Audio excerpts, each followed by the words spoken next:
সুপ্রিয় দর্শক, আসসালামু আলাইকুম। আজকের এপিসোডে আলোচনা করব যারা আগাম টমেটো চাষ করছেন। প্রথম ধাপে আপনারা টমেটো জমিতে এবং টমেটো গাছে কি প্রথম ধাপে স্প্রে করবেন, এগুলো নিয়ে আজকে আলোচনা করব। দেখেন আমার গাছগুলো মাশাআল্লাহ অনেক সুন্দর হয়েছে, কিন্তু এটা কিন্তু দ্বিতীয় ধাপের আমার প্রজেক্ট। আর একটা প্রথম ধাপের প্রজেক্ট আছে, ওইটা কিন্তু ফুল আসছে আরও 15 দিন আগে থেকেই। ওইটারও আপনাদেরকে আপডেট আমি দিব এবং দিচ্ছি, ঠিক আছে। কীভাবে শিডিউল মতনে আপনারা স্প্রে করে গেলে আপনার গাছ সুস্থ সবল থাকবে, ঠিক আছে, ওইভাবে আমি বলবো। কারণ আমি প্রথম ধাপে যেভাবে দিচ্ছি ওইগুলা গাছ সুস্থ ছিল, সবল ছিল, এই কারণে আমি ওইগুলা কিন্তু দিতেছি।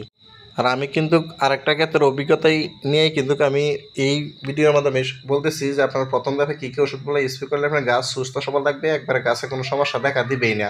আর অনেকের গাছে সমস্যা দেখা দেয় যে হঠাৎ করে গাছ ঢলি পড়ে যায়, বা এটা মানে যাবে যত ধরনের ওষুধ স্প্রে করেন না কেন আপনারা তো।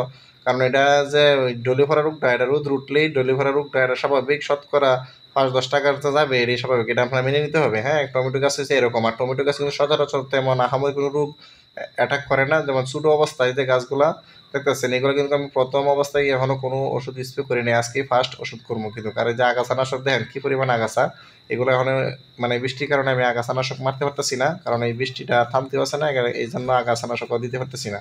তো যাই হোক, এখন কথা বলি যে আপনারা প্রত্যেকটা টমেটো গাছের গোড়ায় কিন্তু আপনারা মাটি দিয়ে রাখবেন। মাটি যদি দেন আপনারা অবশ্যই শক্ত রাখবে কিন্তু এই টমেটো গাছটা, হ্যাঁ, এবং মজবুত হবে, এবং শিকড়টা কিন্তু তাড়াতাড়ি দিবে, গাছে গ্রোথটা অনেক সুন্দর আসবে কিন্তু। হ্যাঁ, আপনারা মাটি দিবেন অবশ্যই গোড়ায়, লাগানোর পরে 1 সপ্তাহ পরে অথবা 10 দিন পরে দিয়ে দিবেন। হ্যাঁ, আর এখানে কিন্তু জমি 60%, আমি কিন্তু ওইখানে একটা দেখাইতেছি না, ঠিক আছে। আমি শুধু ওই যে ভিডিও করতেছি আর একসাথে স্প্রে করতেছি, এই কারণে আমি ভিডিওটা এইভাবে করতেছি।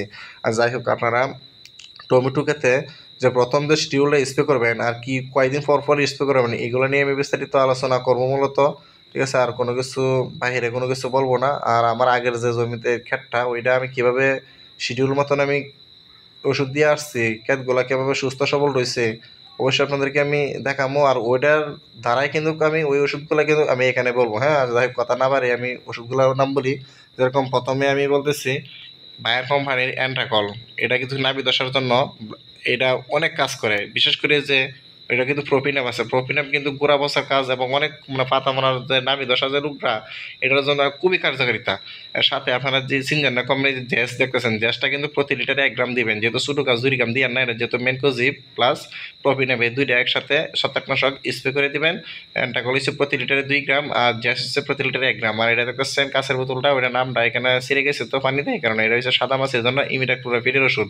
সাদা মাছের জন্য ইমিডাক্লোরোপিড এটার সাথে অ্যাড করবেন। আর একটা হচ্ছে আপনার এই ভার্টিমেক, যে ভার্টিমেক বলতে মানে অ্যাবামেকটিন গ্রুপের। ভার্টিমেক তো সিনজেন্টা কোম্পানি, এটা হচ্ছে আপনার ক্লিন মেকটিন, মানে এটা হচ্ছে ক্লিন ওয়ানের, ঠিক আছে। ক্লিন ওয়ানের এটা হচ্ছে মানে কোম্পানির, এটা হচ্ছে 1.80, এটা হচ্ছে আমার মাকড়ের জন্য, ঠিক আছে। এই মাকড়ের জন্য এবং ইমিডাক্লোরোপিড সাদা মাছি দুইটা, আর হচ্ছে দুইটা ছত্রাকনাশক একসাথে মিশিয়ে তারপরে আপনারা গাছে স্প্রে করবেন। আর অবশ্যই ওষুধগুলো কিন্তু আপনারা ভালোভাবে, ঠিক আছে, মানে ট্যাঙ্কিতে ঢেলে ভালো করে মিক্স করে নিয়ে নেবেন, কারণ অনেক ওষুধ কিন্তু মিক্স করে কিন্তু মিক্স হয় না। হ্যাঁ, ভালো করে মিক্স করে নিতে হয়, তাহলে ওষুধটা খুবই কার্যকারিত হবে। আর আপনার প্রথম ধাপে এগুলো ওষুধ স্প্রে করবেন, বেশি অতিরিক্ত কোনো ওষুধ স্প্রে করেন না। পরে আপনারা 5 থেকে 6 দিন পরে আবার শিডিউল মতনে আবার আরেকটা এই গ্রুপ চেঞ্জ করে অন্য ছত্রাকনাশক স্প্রে করবেন গাছ দেখে।